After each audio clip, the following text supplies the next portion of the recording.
Hi viewers, welcome to our channel. ప్రస్తుతం మనతో పాటు senior journalist Damoh Bala sir ఉన్నారు. వారితో మాట్లాడదాం. నమస్కారం సార్. నమస్తే. సార్, వైఎస్ భారతి గారి పైన గత కొన్ని రోజుల నుంచి కూడా కొన్ని రూమర్స్ స్ప్రెడ్ అవ్వడం మనం చూస్తున్నాం సార్. ఎమ్మెల్యేగా పోటీ చేస్తారు పులివెందుల నుంచి అని చెప్పేసి. అయితే ఇప్పుడు మరొక న్యూస్ ఆమె గురించి ఏమంటే సార్, వైసీపీ ప్రెసిడెంట్‌గా ఆమెను చేయబోతున్నారని చెప్పేసి అంటున్నారు సార్. మరి ఇది చేసే ఛాన్స్ ఏమన్నా ఉందా సార్? వైసీపీ మీద రకరకాల పుకార్లు ముందు నుంచి కూడా వస్తున్నాయి. దీనికి కొంత కారణం ఏందంటే వైసీపీ పని అయిపోయింది, జగన్ పని అయిపోయింది అని ఒక నెరేటివ్‌ని తెలుగుదేశం వాళ్ళు గాని, కూటమి వాళ్ళు గాని తీసుకెళ్తున్నారు. ఇది మామూలే రాజకీయాల్లో. ఎప్పుడైనా ఓడిపోయినా, అందులో దారుణంగా ఓడిపోయిన రాజకీయ పక్షం నాశనం అయిపోయింది, ఇంక అయిపోయింది దాని పని అనేది ప్రచారం చేస్తారు. మనకు గతంలో కూడా కాంగ్రెస్ పని అయిపోయింది, ఎవరు లేరు, రాహుల్ గాంధీ పనికిరాడు, ప్రియాంకకి ఇంట్రెస్ట్ లేదు, సోనియా గాంధీకి అల్సర్ లేదు, సో కాంగ్రెస్ పని అయిపోయింది అన్నారు. అదేం పని అయిపోలే. ఇప్పుడు మళ్ళీ దాదాపు 100 సీట్లు వచ్చాయి వాళ్ళకి, ఒకటి తక్కువ 100 వచ్చాయి. అలాగా రాజకీయ పక్షాలు ఏంటంటే ఖచ్చితంగా కొన్ని ఉనికిని కూడా కోల్పోతాయి. ఇప్పుడు బీఎస్పీ లాంటివి ఆల్మోస్ట్ ఉనికిని కోల్పోయినాయి. ఒకప్పుడు అతిపెద్ద రాష్ట్రమైన ఉత్తరప్రదేశ్ను పరిపాలించిన బీఎస్పీ ఇవాళ చాలా అసలు ఎన్నికల్లోనే పోటీ చేయలేదు. అలాగా మనకు కొన్ని పార్టీలు కనిపిస్తాయి. అట్లా రాజకీయ పార్టీలు కొన్ని కనుమరుగు కూడా అవ్వచ్చు, అవ్వవు అని కూడా గ్యారంటీ లేదు.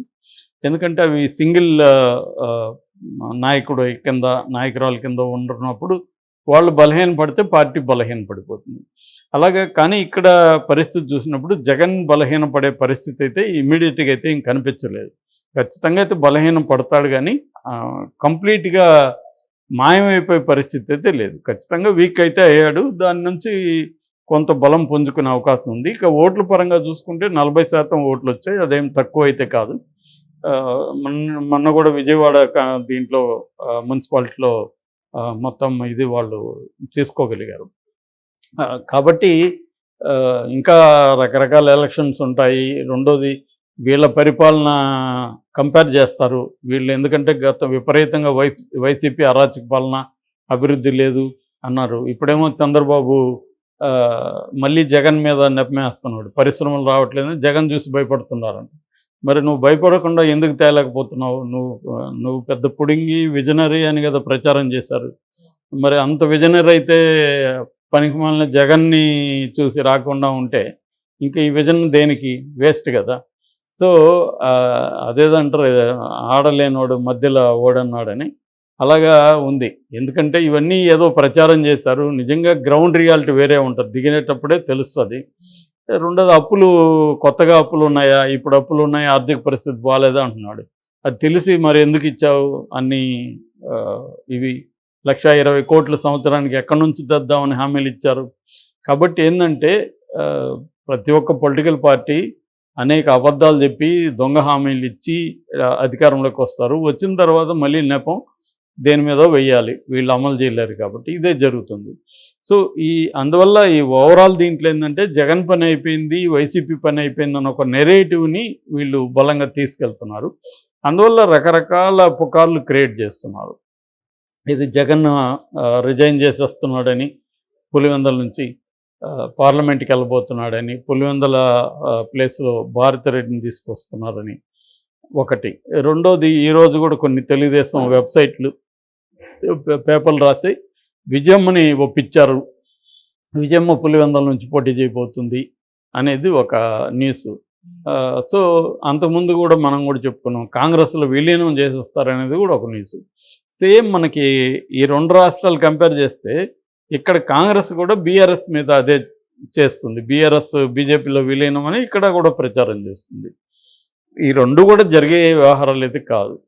కాకపోతే కంపారేటివ్లీ బీఆర్ఎస్ జగన్తో కంపేర్ చేస్తే జగన్ కొద్దిగా బెటర్ పొజిషన్లో ఉన్నట్టుగా మనకు కనబడుతుంది. ఎందుకంటే జగన్కి రాజ్యసభ సభ్యులు ఉండడం, 4 లోక్సభ సభ్యులు ఉండడం, దీనివల్ల జగన్ కొద్దిగా ఇది ఉంది. ఇక్కడ ఇంకొంత వీక్గానే ఉంది బీఆర్ఎస్. సో మొత్తం బీఆర్ఎస్ పార్టీ కాంగ్రెస్లోకి లెజిస్లేటివ్ పార్టీ విలీనం అయిపోయే అవకాశం కూడా ఇక్కడ కనబడుతుంది. అయితే ఇప్పుడు జగన్ మీద ఎందుకు ఇవి వస్తున్నాయంటే, ఒకటి, జగన్ అసెంబ్లీలోకి పోయి అవమానాల పాలవడం ఎందుకు అన్న పరిస్థితి జగన్కు ఉంది. అది వాస్తవం కూడా. ఎందుకంటే ఖచ్చితంగా వాళ్ళు అవమానిస్తారు. గతంలో జగన్ కూడా అవమానించాడు కాబట్టి ఇప్పుడు వీళ్ళు కూడా అవమానిస్తారు. సో గతంలో కూడా చంద్రబాబు ప్రతిజ్ఞ చేసి అసెంబ్లీకి రాలేదు కదా. సో ఇప్పుడు జగన్ కూడా వెళ్తే ఇబ్బంది కాబట్టి వెళ్లకుండా ఉందాం అనేది ఆలోచించవచ్చు. అందువల్ల ఏమన్నా రిజైన్ చేస్తాడా? కానీ రిజైన్ చేస్తే పార్లమెంట్కి ఎందుకు వెళ్తాడు? పార్లమెంట్కి వెళ్తే ఇక్కడ వీక్ అయిపోతుంది కదా. భారతిరెడ్డిని పార్టీని ఎలా నడపగలదు? నిజానికి క్రైసిస్ ఉన్నప్పుడు అనుభవజ్ఞుడైన లీడర్ కావాలి, కానీ కొత్తగా ఆమెను పెడితే అమ్మాట ఎవరు వింటారు? ఆమెకి అన్ని న్యూయాన్సెస్ ఏం తెలుస్తాయి రాజకీయ నాయకులు? కాబట్టి ఇవన్నీ ఏంటంటే నాకు తెలిసి తెలుగుదేశం వల్ల క్రియేట్ చేస్తున్న ఒక గందరగోళాన్ని క్రియేట్ చేసి వైసీపీలో ఏదో అయిపోతుంది, వైసీపీ ఖాళీ అయిపోతుంది, కాంగ్రెస్లోకి వెళ్ళిపోతారు అందరూ అన్న ఒక నెరేటివ్ని ఈ మధ్యకాలంలో తీసుకొస్తున్నారు. ఇప్పటి వరకు అయితే అటువంటి ఏమీ ఇది లేదు. రీసెంట్గా నిన్న మొన్న బుగ్గన వెళ్ళిపోతున్నాడని కూడా వార్తలు వచ్చాయి. సో ఖచ్చితంగా కొంతమంది వెళ్ళిపోయే వాళ్ళు వెళ్ళిపోతారు. ఎందుకంటే కేసులు ఇవన్నీ భరించాలి కదా. ఎవరికి ఇవాళ రాజకీయ నాయకులు పార్టీ లాయల్టీ అనేది కూడా ఏం లేదు. వైసీపీలో ఉండేవాళ్ళు చాలామంది తెలుగుదేశం నుంచి వెళ్ళిన వాళ్ళు ఉన్నారు, వైసీపీలో కాంగ్రెస్ నుంచి ఉన్న వాళ్ళు ఉన్నారు, అలాగే తెలుగుదేశంలో ఉన్న వాళ్ళు చాలామంది వైసీపీ వాళ్ళు ఉన్నారు. ఇక్కడ ఏ పార్టీ ఎవడనేది ఇవాళ లేదు. అసలు ఏ పార్టీలో ఈరోజు ఉన్నాడో రేపు ఏ పార్టీలో ఉంటాడో వాడికే తెలియని పరిస్థితి ఇవాళ నెలకొంది. రెండోది ఏం చేస్తారు, చంద్రబాబు ఇప్పుడు అబ్సల్యూట్ మెజార్టీ ఉంది కాబట్టి ప్రెజర్ చేస్తారు. ఈ ప్రెజర్ టాక్టిక్స్ అనేది కూడా ప్రతి రాజకీయ పార్టీ చేస్తుంది అధికారంలో ఉంది. ఇక్కడ ఇప్పుడు కాంగ్రెస్ అదే చేస్తుంది, ఇంతకుముందు జగన్ అదే చేశాడు, ఇంతకుముందు కేసీఆర్ అదే చేశాడు. అంటే ప్రత్యర్థుల్ని ప్రెజర్ చేయడం, ప్రలోభ పెట్టడం, ఇది క్యారెక్టర్ అండ్ స్టిక్ పాలసీ. ఇది తరతరాలుగా వచ్చేది, కొత్తది కూడా ఏం కాదు. దీన్ని అందరూ అమలు చేస్తారు. అంటే ప్రెజర్ చేయడం వల్ల నువ్వు ఆ పార్టీలో ఉండకూడదు, ఎందుకంటే ఆ పార్టీని వీక్ చేయాలనేది ప్రతి ఒక్కడి టార్గెట్.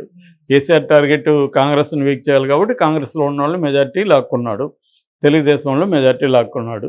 ఇప్పుడు రివర్స్లో బీఆర్ఎస్ వాళ్ళు మెజార్టీ లాక్కునే పనిలో కాంగ్రెస్ ఉంది.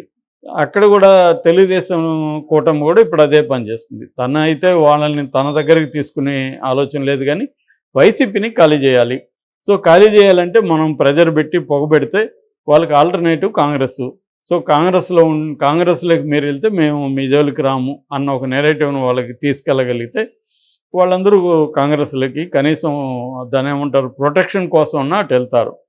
ఇక్కడ ఉంటే జైలుకి వెళ్ళాలి, కేసులు చూడాలి, మన ఆర్థికంగా దెబ్బ కొట్టేస్తాడు చంద్రబాబు అన్న భయాలు ఉంటాయి. ఎందుకంటే ఒక ఊరికి 100 కోట్లు 200 కోట్లు బిజినెస్లో లాస్ వచ్చే విధంగా చంద్రబాబు చేశాడు. మళ్ళీ కోలుకోవడానికి వాళ్ళకి కొంతమంది అయితే జీవితాంతం కోలుకోలేరు, కొంతమంది కోలుకోవాలంటే 10 ఏళ్ళు 20 ఏళ్ళు పడుతుంది మళ్ళీ అదంతా పునర్నిర్మించుకోండి. జగన్ కూడా అదే పని చేశాడు కదా, జేసీ దివాకర్ రెడ్డి లాంటి వాళ్ళని, తర్వాత ప్రకాశం జిల్లాలో కొంతమందిని ఇలాగా తను కూడా ప్రెజర్ చేశాడు. ఇది అందరూ చేసే పని.